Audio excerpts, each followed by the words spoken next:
안녕하세요. 저는 서울 여의도에 살고 있는 30대 후반의 미혼 여성으로 의사라는 직업을 가지고 있습니다. 사실 제가 일하는 병원의 병원장님에게는 오래전 잃어버린 외동딸이 있었는데 그 딸을 생각지도 못한 뜻밖의 장소에서 만나게 됩니다. 제가 결혼을 하기 위해 인사드리러 간 예비 시댁에서 온갖 구박과 함께 노예 취급을 받으며 살고 있었던 겁니다. 그 모습을 보는 순간 얼마나 원통하고 열불이 나던지 예비 시댁을 뒤집어 엎고 싶은 심정이었습니다. 결국 저는 많은 우여곡절 끝에 병원장님의 딸을 그 지옥 같은 시댁에서 구출해내며 병원장님과도 재회를 시켰지만 말이에요. 아직도 그날의 일을 생각하며 심장이 두근거리는 것이 아주 조마조마합니다. 저는 사실 결혼이라는 것에 딱히 관심이 없었습니다. 의사라는 직업에 나름 만족하고 있었고 또 일에 대한 자부심도 강해 큰 보람을 느끼고 있었거든요. 그런데 제가 일에만 빠져있는 모습이 안타까웠는데 저랑 친한 지인이 괜찮은 사람을 소개해주겠다면서 만나보라고 하는 것이었어요. 저처럼 일만 하느라 아직 결혼을 못했다면서 저와 잘 어울릴 것 같다면서요. 그래서 그냥 경험으로라도 한번 만나보는 것도 나쁘지 않을 것 같다는 생각에 만나게 되었고 저희 두 사람은 처음 본 순간부터 서로에게 호감을 느끼며 연인으로 발전해 미래를 약속하게 되었죠. 그런데 막상 결혼을 약속하고 예비 시댁에 인사를 드리러 가게 되니 긴장이 되더라고요. 하지만 그렇게 크게 걱정하지는 않았습니다. 예비 시어머니와 시동생 그리고 동서와 저희 예비 신랑까지 한 집에서 같이 살고 있었는데 예비 신랑의 말로는 비록 시아버지께서 일찍 돌아가시고 안 계시지만 자기의 집이 매우 화목한 가정이라고 알려주었거든요. 예비 신랑도 믿음직하고 좋은 사람이라 저도 그 말을 믿어 의심치 않았고요. 그런데 처음 시댁에 인사드리러 간 첫날부터 전 조금 이상함을 감지했습니다. 집안에 의사 며느리가 들어왔다면서 예비 시모가 엄청 좋아하며 기뻐하셨고 분명 시댁 식구들 모두 저를 환대해주긴 했는데 뭔가 꺼림칙한 느낌이었다고나 할까요? 게다가 시댁 식구들 모두 예비 동서를 대하는 것이 조금 이상했습니다. 시댁에서 차려준 밥을 먹고 있는데 예비 동서가 저희랑 같이 먹을 생각을 전혀 하지 않고 있던 거예요. 집안에 가정부로 들어온 것도 아닐 텐데 당연하다는 듯 시댁 식구들의 수발을 들고 있었죠. 그런데 현정 씨는 저희랑 같이 밥 안 먹나요? 그건 신경 쓰지 말거라.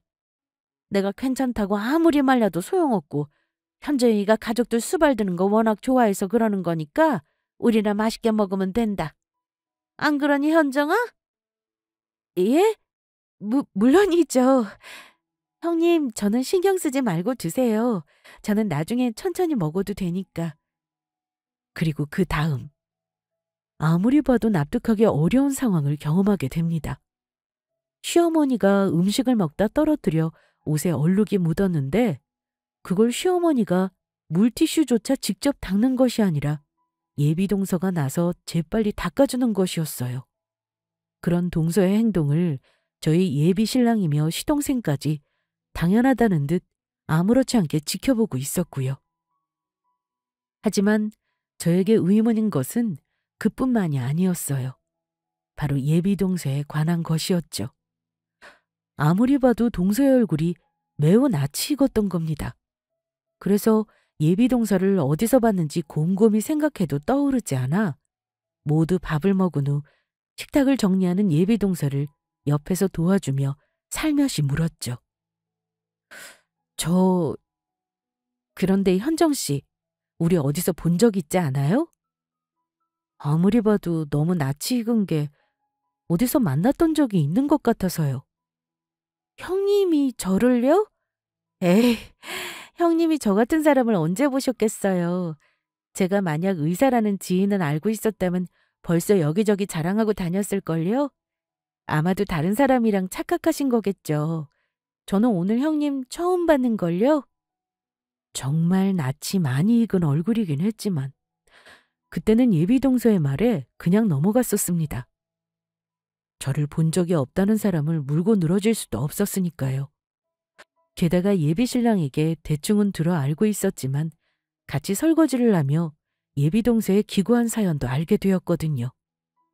예비동서는 사실 부모님이 없는 고아였습니다. 기억은 잘 안 나지만 동서가 7살 어린 시절 작은엄마 집에 놀러 간 적이 있는데 같이 시장 구경을 갔다가 엄마랑 닮은 사람의 뒷모습에 작은엄마의 손을 놓고 따라갔었다고 해요. 그래서 그 엄마 닮은 사람을 따라 버스까지 타게 되었고 정신을 차리고 보니 혼자 버스에 남아 있었다고 합니다.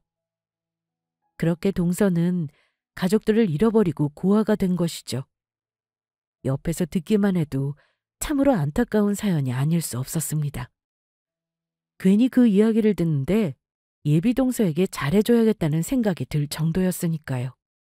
그런데 전 예비시댁에 2번째로 방문하게 되는 날 엄청난 걸 목격하게 됩니다. 제가 예비시댁을 방문했던 첫 번째 날, 저희 예비신랑이며 시댁 식구들이 예비동서를 대했던 것은 약과에 불과했던 겁니다. 사람들 모두 예비동서를 인간 대접도 제대로 해주지 않으면서 노예처럼 부려먹고 있었으니까요. 동서 혼자 저까지 5명이나 되는 사람이 먹을 상을 준비하다 보니 식사가 조금 늦어졌는데 그래서 제가 동서를 옆에서 도와주게 되었거든요. 그랬더니 모두 난리가 났던 겁니다. 재수 씨, 저번에도 그러더니 이런 허드렛 일을 감히 의사인 우리 진주 씨한테 시키는 겁니까? 사람 수발드는 일은 능력 없는 재수 씨 같은 사람이나 하는 거라고요. 다음부터 이러면 정말 재미없을 줄 아세요. 저번처럼 집에서 쫓겨나고 싶은 건 아니겠죠? 제대로 좀 하세요. 야, 형수님 앞에서 나 창피하게 정말 이럴 거야? 고아인 주제에 내가 결혼해줬으면 이런 일이라도 잘해야 될 거 아니야. 넌 왜 이렇게 멍청한 거야? 이럴 줄 알았으면 나도 형처럼 의사나 변호사 같은 똑똑하고 능력 있는 여자 만나서 결혼했어야 했는데 그때는 뭐가 눈에 씌었던 거지. 저런 아무것도 할 줄 모르는 멍청한 것을 뭐가 좋다고 쫓아다녔던 건지. 진주야, 너는 아무것도 하지 말고 가만히 있거라. 이런 일은 현정이 저런 애나 하는 거다. 고아라 못 배우고 자라서인지 너랑 자기랑 같은 동급이라고 여겼나 보다. 그러니까 지가 할 일을 너한테 시켰겠지. 내가 이따가 현정이 따끔하게 혼낼 테니까 너무 마음에 담아두지 말고. 정말 미안하구나. 아니에요. 제가 좋아서 현정 씨 돕겠다고 한 건데 다들 뭔가 오해를 하셨나 보네요. 그리고 저는 부모님께 일은 모두 신성하다고 배웠는데 허드렛 일이 어디 있고 아닌 일이 어디 있겠어요. 저는 살림 잘하는 현정 씨가 정말 대단해 보이던데요. 현정 씨, 괜히 제가 잘못해서 곤란하게 한 것 같아 정말 미안해요. 아니에요, 형님. 저는 괜찮아요. 마음 쓰지 마세요. 그리고 제가 형님보다 손해랄 사람인데 존대하지 말고 편하게 말씀해 주시고요. 그냥 편하게 동서라고 불러주시고요. 그때 딱 저는 결론이 나오더라고요. 예비 동서를 대하는 예비 신랑이며 시댁 식구의 행동에 이 결혼은 관둬야겠다는 생각이요. 이런 쓰레기 같은 집안과 더는 엮이고 싶지 않아 당장이라도 시댁을 뛰쳐나오고 싶은 심정이었어요. 하지만 전 그럴 수가 없었습니다. 예비 동서를 이런 거지 같은 집구석에서 구해내야겠다는 생각이 들었거든요. 남의 일에 무슨 상관이냐는 사람도 있겠지만 저는 그렇지가 않았습니다. 사실 저에게는 여동생이 하나가 있었거든요. 저를 많이 따르며 좋아하던 착하고 예쁜 동생이었습니다. 그런데 그런 여동생이 몇 년 전 암으로 제 곁을 떠난 겁니다. 게다가 부모님도 여동생이 대학교를 막 졸업했을 당시 교통사고로 돌아가신 터라 여동생과 저는 매우 애틋한 사이였죠. 그런데 그런 저희 여동생과 비슷한 또래의 예비동서가 당하고 있으니 가만히 있을 수가 없더라고요. 더군다나 예비동서는 저희 여동생과 이름까지 똑같았습니다. 그러니 시댁 식구에게 동서가 당할 때마다 제 동생이 당하는 것처럼 마음이 아팠던 겁니다. 동서와 같은 여자로서 시댁이 도저히 용서가 안 되었고요. 하지만 예비 동서를 예비 시댁에서 구해내기 전까지는 티를 내지 않고 예비 신랑과 관계를 유지하는 척 연기를 하기로 했습니다. 그래야 예비 동서의 상황을 좀 더 잘 지켜볼 수 있고 제대로 된 대책을 세울 수 있을 테니까요. 저는 동서를 그 집에서 빼올 계획을 세우며 방법을 생각하게 됩니다. 그래서 일단 동서에게 일자리를 먼저 구해주기로 했어요. 아무래도 사람에게 가장 중요한 것은 먹고 사는 문제였기에 가장 필요한 일이라고 생각했거든요. 그래서 만약 동서가 일을 하게 된다면 제가 곁에서 잘 돌봐줄 수 있도록 저희 병원에서 일하게 하고 싶었습니다. 아무래도 오랫동안 시댁 식구들에게 정신적 학대를 당해왔으니 시동생과 이혼해서 집을 나오게 되면 한동안은 정신과 치료도 필요하다고 생각했고, 그렇다면 일할 때도 곁에서 잘 돌보며 지켜줄 보호자가 필요하다는 판단이었으니까요. 하지만 오랫동안 집에서 살림만 해왔던 동서이기에 저희 병원에서 일할 만한 곳이 없더라고요. 그런데 때마침 동서가 할 수 있을 만한 괜찮은 자리가 하나 나오게 됩니다. 병원에서 때마침 구내식당에 직원을 뽑고 있었던 겁니다. 예비 동서는 23살에 결혼해 31살이 되는 동안 살림을 하며 음식을 해왔으니 괜찮을 것 같았어요. 그래서 병원장님에게 동서의 사정을 사실대로 말하고 마땅한 사람이 없는 거면 뽑아달라고 부탁을 드리게 되었습니다. 사실 병원장님이랑 저는 조금 특별한 관계였거든요. 병원장님과 저희 부모님은 친한 친구 사이였습니다.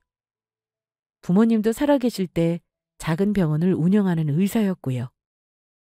그래서 병원장님은 저를 친딸처럼 생각하셨고 병원장님의 권유로 병원장님이 운영하시는 이곳 병원에도 오게 되었던 겁니다.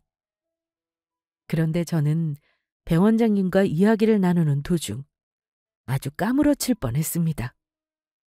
병원장님의 책상 위에 아주 낯익은 사람의 사진을 발견했던 것입니다. 온몸에 소름이 돋을 정도였죠. 병원장님 탁자 위에 동서와 똑 닮은 어린 소녀의 사진이 있었으니까요. 다름 아닌 오래전 병원장님께서 잃어버렸던 하나밖에 없는 외동딸이었습니다. 병원장님 부부는 따님을 잃어버린 후 충격으로 자식도 낳지 않은 상태였거든요. 그제야 제가 왜 동서의 얼굴이 어디서 많이 본 듯 익숙했는지 알게 되었습니다. 병원장실에 들릴 때마다 병원장님의 책상 위에 있던 따님의 사진을 자주 봐왔으니까요. 그런데 너무 연관이 없는 곳에서 예비 동서를 만나보니 떠올리지 못했던 겁니다. 아무래도 정황상 예비 동서가 병원장님이 잃어버린 딸이 확률이 매우 높아 보였죠. 하지만 정확하지 않은 상황에서 딸을 찾은 것 같다고 병원장님에게 말할 수는 없었습니다. 원장이 딸 찾으려고 여러 번 노력했었고 친딸인 척 찾아와 사기를 당했던 경우도 몇 번 있었기 때문이에요. 그래서 전 병원장님이 확인할 수 있도록 동서와 자연스럽게 만나게 할 계획을 세우게 됩니다. 하지만 그 전에 동서에게 확인할 중요한 몇 가지 사실이 있었어요.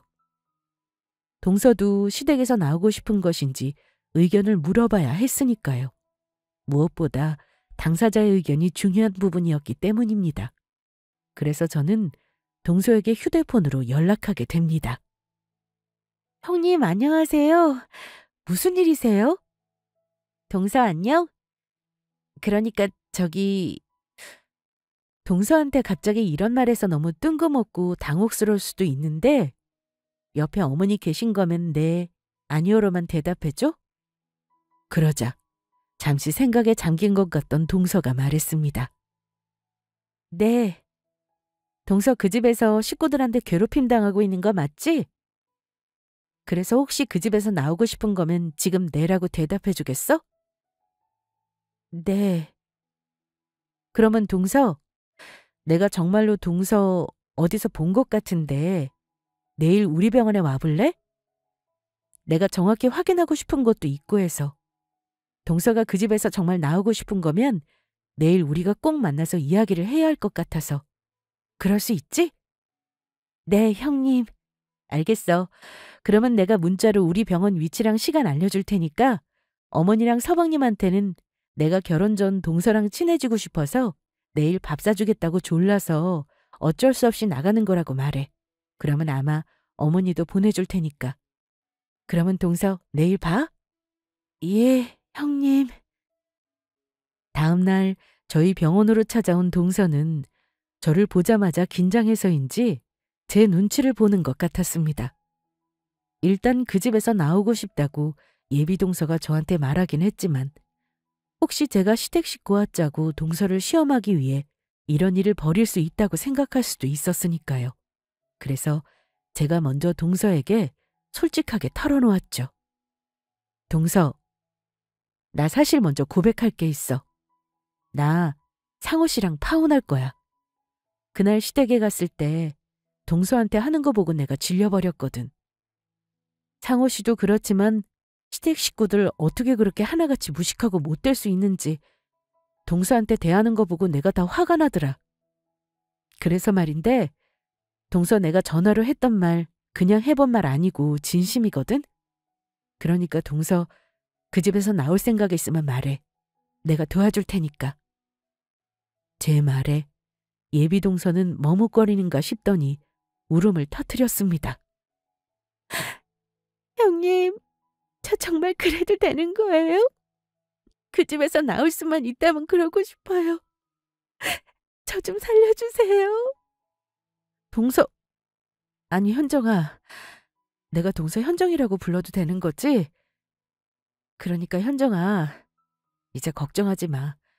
현정이가 원치 않으면 그렇게 살지 않아도 돼.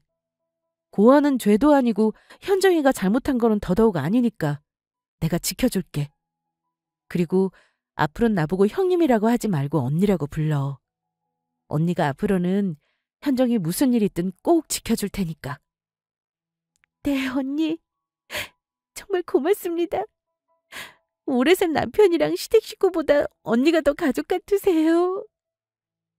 그런데 내가 볼 때 서방님이 절대로 그냥은 이혼 안 해줄 것 같고 그동안 시댁이나 서방님이 현정이 너 괴롭혔다는 증거 같은 게 있어야 하거든? 혹시 그런 게 있을까? 아, 그런 거라면 저한테 있어요. 사실 저도 이혼하고 싶어서 그러려면 증거가 필요하다고 해서 식구들 몰래 증거를 모아놓고 있었거든요. 그런데 막상 이혼하려고 하니 제가 혼자 잘할 수 있을지도 의문이고 겁이 나서 못했어요.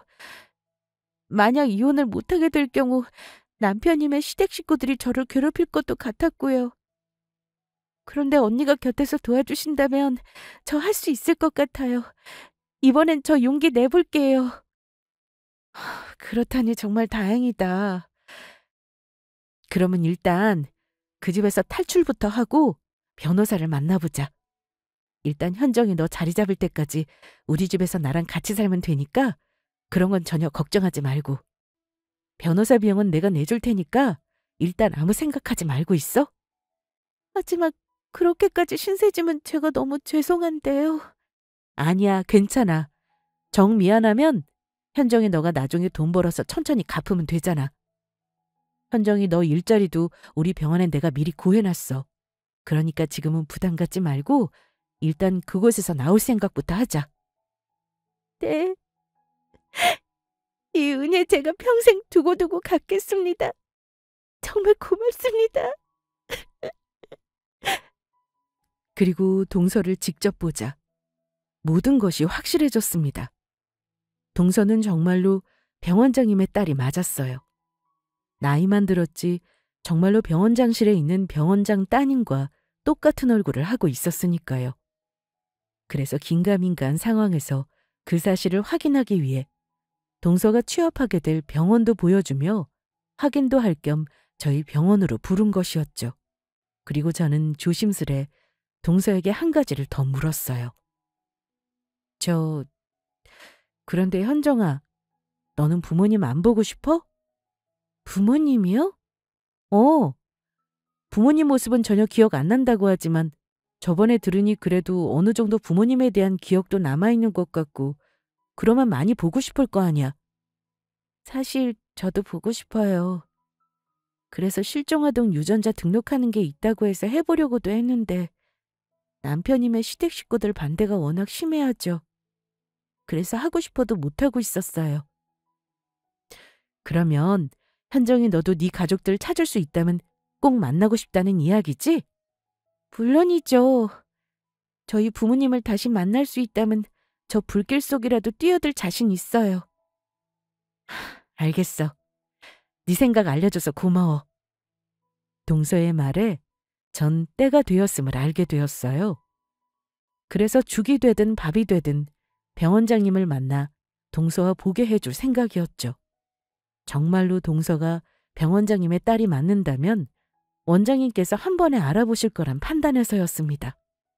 하지만 일단 그 전에 하루라도 빨리 동서를 그 악의 소굴 속에서 구해내야 했어요.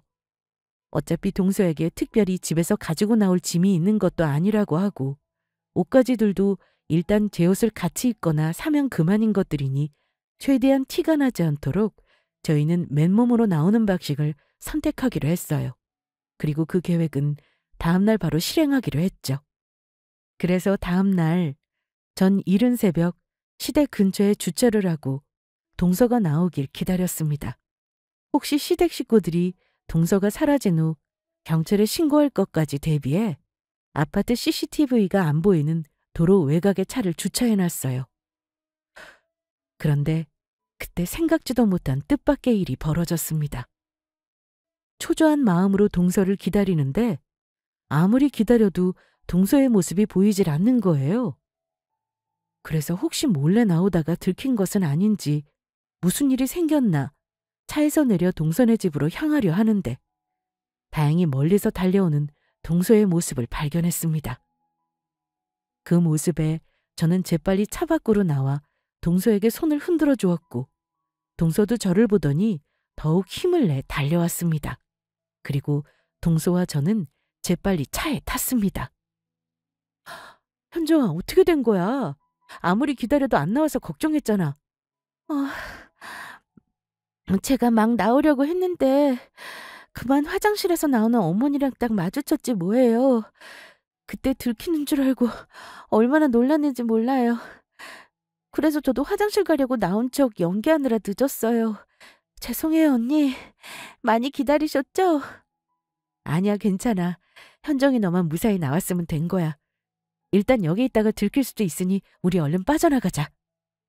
그렇게 저희는 무사히 시댁을 빠져나왔고 저희 집에 도착할 수 있었습니다. 동서와 저는 서로 부둥켜 안고 울었어요. 언니, 이게 꿈은 아니죠? 저 이제 정말로 자유예요. 그 지긋지긋한 인간들 보지 않아도 돼요. 그래, 현정아. 이제는 마음 놓고 살아. 내가 장담하건대 앞으로는 좋은 일들만 있을 거야. 언니 정말로 그럴까요? 저도 앞으로는 행복해질 수 있을까요? 당연하지. 그리고 현정이 너 우리 병원에 면접 본 거 있지? 그거 붙었어. 사실 병원장님께 네 사정을 이야기 드렸었거든. 그랬더니 바로 뽑아주시겠다고 하더라. 그래서 출근은 다음 달부터 하고 오늘은 병원에 잠깐 인사하러 가면 될 것 같아. 내가 바로 오늘 너 데리고 병원으로 일하는데 인사하러 간다고 이야기했어. 혹시 내가 병원장님께 현정이 너 사정 이야기해서 기분 나쁘다면 미안해. 아니에요. 언니가 저 위해서 그러신 건데요. 그리고 지금 제 입장에선 이렇게 병원에 취직도 하고 감지덕지한걸요. 고맙습니다. 그리고 방은 저기 내 동생이 쓰던 방 쓰면 돼. 언니, 제가 그래도 될까요? 저번에 언니 이야기 들어보니까 동생분 돌아가셨다고 하지 않았어요? 그러면 방에 보관해둔 동생분 물건도 전부 소중한 것들일 텐데 제가 그래도 되는지 모르겠어요. 당연히 되고 말고 중요한 동생 유품들은 내 방으로 옮겨서 이미 정리해놨어. 그리고 하늘에 있는 내 동생 현정이도 현정이 너가 쓴다고 하면 분명히 좋아할 거야. 자기 방에 좋은 사람이 들어왔다고. 그러니까 아무 걱정하지 말고 편하게 지내. 얘가 입을 옷들도 몇 벌 사놨으니까 당분간은 그거 입으면 될 거야. 언니, 이건 그냥 빈말이 아니라 정말로 감사해요. 정말 뭐라고 표현해야 될지 모르겠어요. 제가 친언니는 없지만 언니가 정말로 꼭 제 친언니 같아요. 사실 사는 게 너무 힘들어서 죽을 생각까지 했었거든요. 그런데 그때 언니가 나타나 준 거예요. 언니가 정말 제 생명의 은인이에요. 정말 고맙습니다.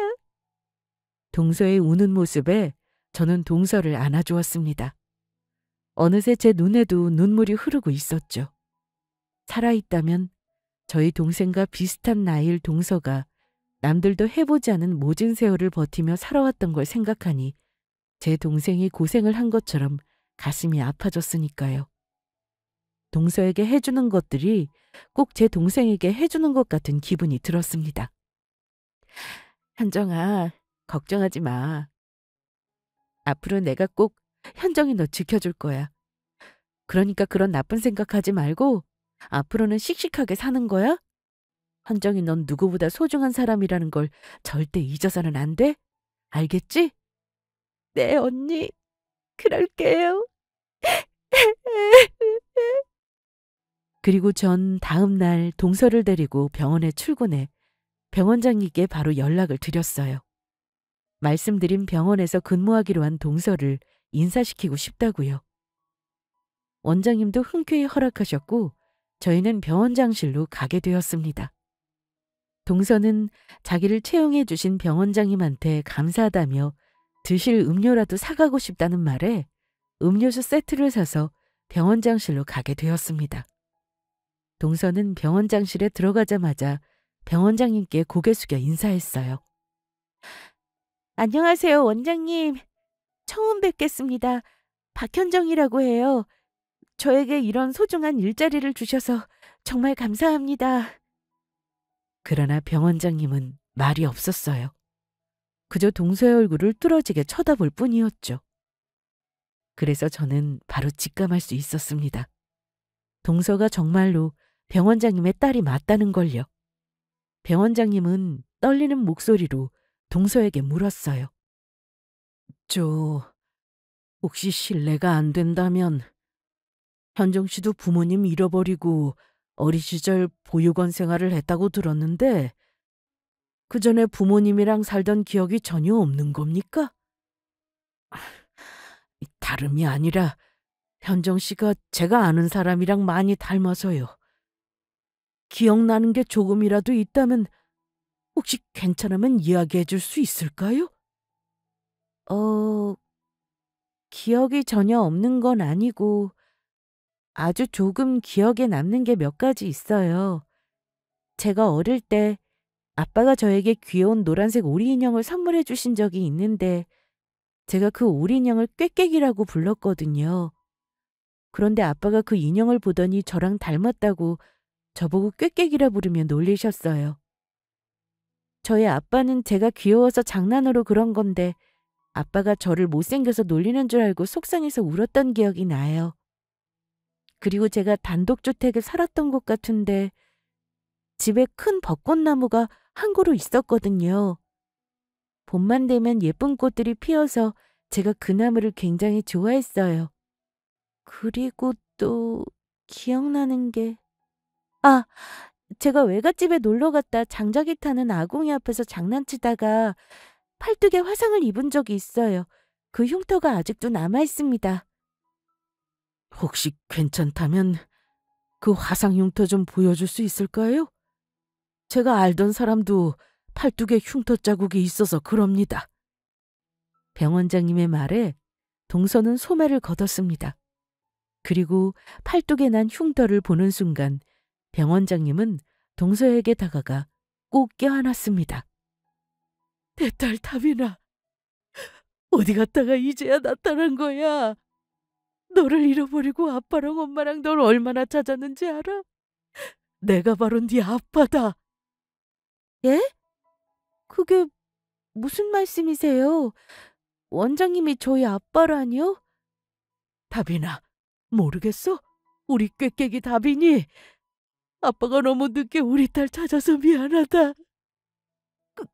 그러면 원장님이 정말로 저희 아빠이신 거예요?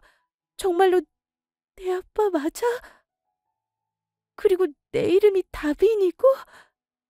그래, 다빈아. 그리고 내가 네 아빠다. 그날 장모님 집에서 우리 딸 팔뚝에 화상 입고 아파서 고생하는 거 보고 아빠가 얼마나 가슴이 아팠는데. 그리고 우리 집 마당에 큰 벚꽃나무가 있었다. 우리 다빈이가 언제 찾아올지 몰라 아직도 그 집에서 살고 있었어. 아빠, 왜 이제야 나타난 거야? 그동안 내가 얼마나 외롭고 힘들었는데, 나 그동안 얼마나 보고 싶었는데. 미안하다. 미안해, 다빈아. 아빠.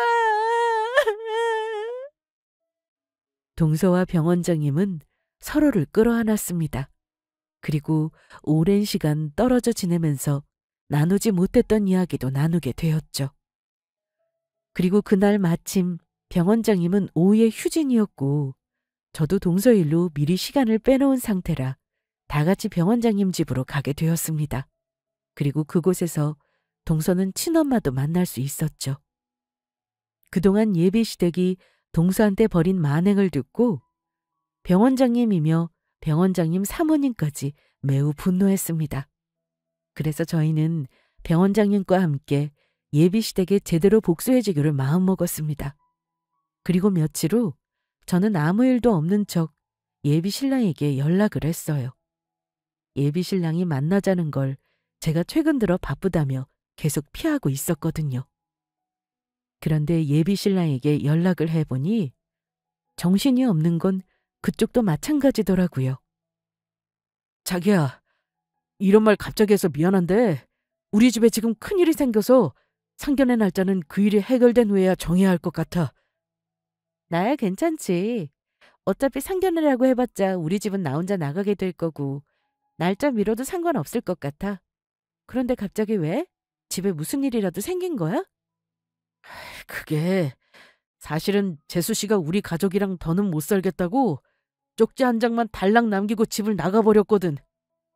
가족도 없는 거 걷어서 먹이고 입혀 살게 해줬더니 그게 그렇게 우리 뒤통수를 쳤지 뭐야. 그게 없으니까 집에 청소랑 밥 해줄 사람도 없고 아주 엉망진창이라고.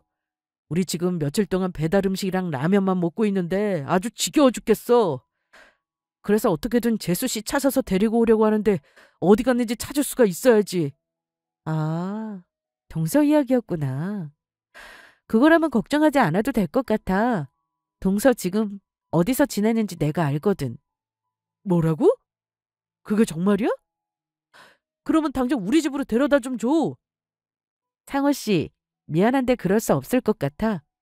그리고 상호 씨랑 자기 식구들한테 한 말도 있으니까 전부 내가 말한 장소로 좀 와줘.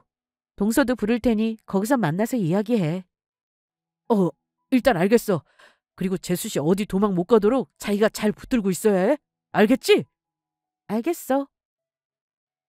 저는 그때 속으로 생각했어요. 니놈들이야말로 어디 도망갈 생각은 하지 말라고요. 그리고 원장님 부부와 동서한테 그 사실을 이야기했고 저희는 이제 드디어 모든 일을 결판지을 때가 왔다는 사실을 알게 되었죠. 그런데 제가 부른 장소에 도착한 시댁 식구들은 제가 약속을 잡은 뜻밖의 장소에 많이 당황한 듯 보였습니다. 게다가 제가 만나자고 한 장소에 동서는 없고 저와 병원장님만 있었으니까요. 제가 만나자고 했던 장소가 병원장실이었거든요. 그런데 왜 우리 가족을 자기 병원장실에서 보자고 한 거야? 재수 씨는 어디 있고? 맞아요, 형수님. 빨리 저희 집사람 좀 집으로 돌려보내주세요. 집사람 없으니까 집안 꼴도 엉망이고 저 며칠째 빨지도 않은 옷 입고 출근하고 있단 말이에요. 그래, 고개 잘해주니까 아주 요즘 기세가 등등하더니 이제는 시엠이 무서운 것도 모르고 집을 나갔지 뭐냐. 아주 겁대가리를 상실했다고. 그래서 이번에 집에 다시 돌아오면 제대로 혼쭐을 내주려고 한다. 다시는 집 나간다는 생각 못하도록. 그러니까 진주 네가 현정이 좀 잘 설득해서 좀 보내주거라. 그 전에 여러분께 알려드릴 소식이 있어요. 저희 병원장님이 오래전에 잃어버린 따님이 있었거든요. 그런데 얼마 전에 기적처럼 찾았지 뭐예요? 그래서 그 기쁜 소식을 여러분들과 나누고 싶어서 이렇게 부르게 되었어요. 에? 너희 병원장님이 딸을 찾는 건 좋은 일이다만 그게 도대체 우리랑 무슨 상관이 있다고 부른 건지 모르겠구나. 나는 현정이 그거만 데리고 집에 가면 그뿐이다. 그러니까 어서 현정이나 데려와. 형수님, 여기 병원장님이 따님을 찾았든 말든 저희랑 아무 상관없다고요. 그러니까 어서 집사람 좀 데리고 와주세요. 그 사람 지금 어디 있어요? 장소만 알려주시면 제가 당장 데리고 갈 테니까 어디 있는지만 알려주세요. 상관이 없기는 왜 없어요? 여러분도 모두 잘 알고 있는 사람이 바로 병원장님 따님이신데. 우리가 아는 사람이라니? 내 주변에 그럴 사람은 절대 없을 텐데. 맞아. 자기가 뭔가 오해하고 우리까지 부른 것 같네. 맞는지 아닌지는 세 사람이 직접 보고 확인하면 되고요. 이제 곧 도착한다고 했으니까 병원장님 얼굴 보고 말씀하세요. 그때였어요. 병원장실 문에 노크 소리가 들리는 것. 그리고 동서가 잘 차려입은 모습으로 문을 열고 나타났죠. 그러자 시댁 식구들이 동서를 어안이 벙벙한 표정으로 바라보더라고요. 소개가 늦었죠?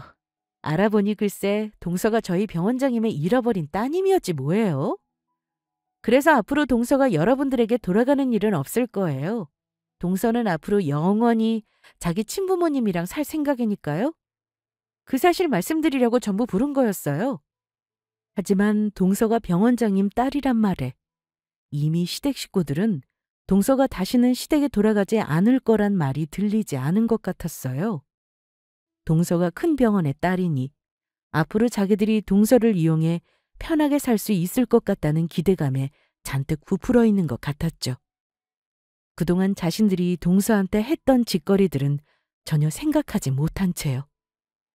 어머나 세상에, 그게 사실이냐? 그거 아주 잘 됐구나. 현정이는 우리가 그동안 돌봐준 은혜는 잊지 않았겠지? 저기 원장님, 아니지, 이제 내가 사돈이라고 불러야 되나? 저기 사돈, 제가 그동안 따님을 금이야 오기야 얼마나 소중히 생각하며 대했는지 아십니까? 저희 친딸 이상으로 잘해줬다고요. 그러니까 그런 제 공로를 잊으시면 안 됩니다. 엄마, 나도. 사돈어른, 저도 재수 씨 정말 저희 친가족이라 생각하고 대했거든요. 이번에도 갑자기 집 나가서 제가 얼마나 걱정했는지 몰라요. 재수 씨 걱정에 제가 밥도 제대로 못 먹었다니까요. 이게 웬 떡이야? 고아 마누라 얻어서 그동안 짜증났는데 그런 내 마누라가 이런 큰 병원 병원장 딸이었다니. 앞으로는 마누라 덕 보면서 호강하고 살게 생겼네. 당신 앞으로는 우리 가족들에게 더 잘해. 그동안 우리가 잘 보살펴준 덕분에 당신 이렇게 친부모도 찾을 수 있게 된 거라고. 이 하늘 같은 서방님 말 무슨 뜻인지 알겠어? 시댁 식구들의 말을 묵묵히 듣고 있던 동서는 성큼성큼 시동생 앞으로 걸어갔습니다. 그리고 있는 힘껏 시동생에게 싸다구를 날려버렸죠. 이 그지 같은 게 어디서 그런 말 같지도 않은 헛소리를 짓거리고 있어. 니들이 지금까지 나한테 무슨 짓 했는지 벌써 잊었어? 그동안 같이 살면서 나 노예처럼 부려먹으면서 못살게 괴롭혔었지? 니들은 사람을 식모 취급하면서 부려먹는 게 호강시켜주는 거냐? 니들이 나한테 했던 일들 절대 용서 안 할 거야. 내가 고통받은 만큼 똑같이 되갚아줄 거라고. 여보, 도대체 그게 무슨 소리야? 우리 식구가 언제 당신을 노예처럼 부려먹고 괴롭혔다고. 장인어른이 들으시면 진짜인 줄 오해하시겠다. 장인어른, 저희 집사람이 하는 말은 전부 농담이니 신경 쓰지 마십시오. 그냥 다 같이 웃자고 한 이야기예요. 그렇습니다, 사돈. 사실 이렇게 말이 나와서 하는 이야기인데 현정이가 조금 머리가 덜 떨어져서 우리가 곁에서 돌봐주느라 엄청나게 고생했거든요. 그래서 어쩌면 그런 우리에 대해 거짓말로 사돈께 나쁘게 이야기했을 수도 있는데 현정이가 뭐라고 했든 그건 전부 사실 아니니까 신경 쓰지 마세요. 제 말 뜻 알아들으셨죠? 저는 너무 화가 나 한마디 쏘아붙이려고 했습니다. 동서가 직접 이야기해 시댁 식구들이 그동안 얼마나 못살게 굴고 괴롭혔는지 이미 모든 상황이 들통났는데도 반성은 못할 망정 이번엔 동서의 친부모님인 병원장님의 재산까지 노리고 동서를 모함하며 또다시 거짓말을 하려고 했으니까요. 정말 인간이길 포기한 것들 같았죠. 그런데 제가 먼저 말을 꺼내기도 전에 모든 이야기를 가만히 듣고 있던 병원장님께서 앞에 있던 커피잔을 들어 커피를 시댁 식구 얼굴에 뿌려버렸습니다. 이것들이 지금 뭐라고 헛소리를 짓거리는 거야? 아무리 주둥이로 나불거려도 말이 사람 같아야지 들어주지.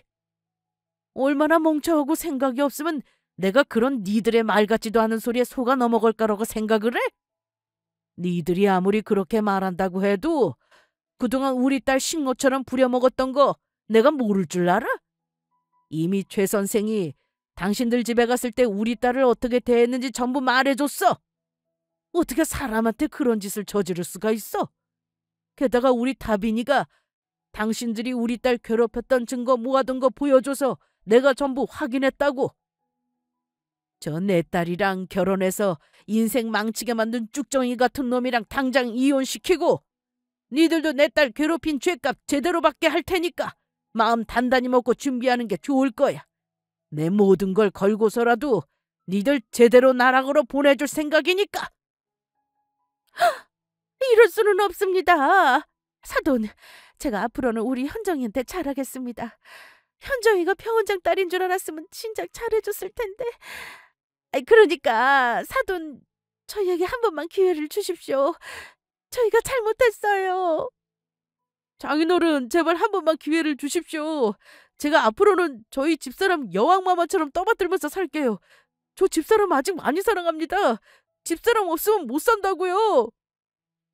진주씨, 자기도 뭐라고 한마디 좀 해봐. 이제 곧 우리 결혼하면 한 가족이 될 텐데 자기라도 우리 편 들어줘야지.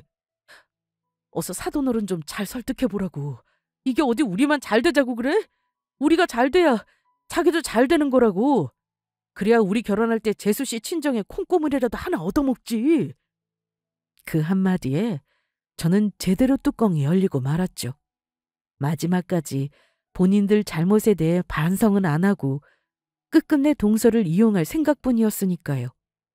그래서 전 병원장실에 있던 쿠션 하나를 들었습니다. 그리고 예비 신랑을 후려 팼죠. 이 미친 자식아! 그러고도 니놈이 인간이냐? 이렇게 만천에 니들 잘못이 밝혀졌는데도 정신 못 차리고 동서를 계속해 이용해 먹을 생각을 해? 이 쓰레기 같은 놈! 죽어라! 죽어! 그리고 오늘에서야 하는 말이지만 너랑 나 사이도 오늘로써 끝이다. 너랑은 파혼이니까 나랑 결혼할 생각은 꿈도 꾸지 마. 너 같은 똥차에 폐기물 시댁 나는 절대 필요 없으니까. 자기 아파. 우리가 파혼이라니. 절대 그럴 수 없어. 자기야, 너 버리지 마. 진주야, 이 마당에 너까지 파혼을 하겠다니. 무슨 소리냐. 병원장 딸 며느리에 의사 며느리까지 하루아침에 전부 잃게 생겼네. 진주야, 너라도 다시 생각해다오. 이럴 순 없다. 이럴 순 없어. 내가 미쳤냐? 이미 현정이한테 하는 거 봐서 니들이 어떤 인간들인 줄 알았는데 내가 그런 집안에 시집을 가겠냐? 가서 무슨 일을 당할 줄 알고. 그리고 들어보니 니들이 현정이 실종자 가족 찾는 유전자 등록도 못하게 막고 있었다며? 원장님은 이미 유전자 등록해서 니들이 막지만 않았어도 진작 원장님이랑 현정이 만날 수도 있었는데 니들 때문에 못 만났어. 니들 현정이가 가족 찾으면 도망갈까봐 등록 못하게 막았던 거지? 이 쓰레기 같은 것들. 개첩 아닌 니들끼리 어디 한번 잘 살아봐라. 진짜로 멍청하고 이 덜 떨어진 것들아. 당장 우리 앞에서 꺼져. 예비 신랑이며 시댁 식구들이 병원장실 안에서 나가지 않으려 난동을 부렸지만 그것도 오래가지 못했어요. 병원장님이 호출해서 병원 보안 요원들에게 붙잡혀 쫓겨났으니까요. 그런데도 끝까지 발악하기 바쁘더라고요. 시어머니는 신발까지 벗겨져 몸이 질질 끌려가는 와중에도 통곡을 하며 저희를 향해 두 손을 모아 빌었으니까요. 게다가 시동생은 숨도 제대로 못 쉬고 울더라고요. 아주 초상집이 따로 없었죠. 니들 이거 놓지 못해? 내가 여기 병원장 사위야. 지금은 장인어른이 화가 많이 나셔서 그런 거지만 나중에 화 풀리면 니들 전부 자르라고 할 테니까 그렇게 하려고. 안 돼. 이게 어떻게 온 기회인데 절대로 포기 못해. 진주야, 현정아, 제발 마음 좀 돌려다오. 다시 한 번만 생각해줘. 진주씨, 내가 잘못했어. 제발 나 버리지 마. 진주씨. 그 후 동서는 시동생에게 이혼 소송을 걸었고 시댁 식구 모두 예비 동서에게 위자료까지 물어줘야 했습니다. 다행이라면 예비 시동생과 동서 사이에 아이가 없다는 것이었어요. 글쎄 예비 시동생이 그 나쁜 놈이 아이를 낳으면 동서를 닮은 멍청한 아이가 나올 수 있다면서 아이를 갖지 말자고 했다고 하더라고요. 진짜 멍청한 건 바로 시댁 식구와 시동생 그놈이었는데 말이에요. 게다가 예비 시동생은 얼마 지나지 않아 회사에서 잘리게 되었습니다. 예비 시동생은 신문기자였는데 제가 시동생이 다니는 신문사에 예비 시동생이 어떤 인간인지 그동안 동서를 괴롭힌 증거들과 함께 제보를 해버렸거든요. 게다가 원장님 친구분의 친구가 그곳 신문사 편집국장으로 있어 일을 덮으려야 덮을 수가 없었던 겁니다. 결국 다른 경쟁 신문사에 소문이 퍼져 일이 더 커지기 전에 신문사에서는 시동생을 자르게 된 것입니다. 예비 시동생은 신문사에서 잘린 후 바로 업계에 소문이 나 지방 신문사조차 써주는 곳도 없었다고 하네요. 하루아침에 백수가 되어버린 것이었죠. 그리고 예비 신랑 회사도 쫄딱 망했다고 합니다. 원래 회사가 좀 어려웠었는데 저를 이용해 잘 나가는 의사 부인과 결혼한다며 여기저기 제 이름을 팔아 몰래 빚까지 졌었나 봐요.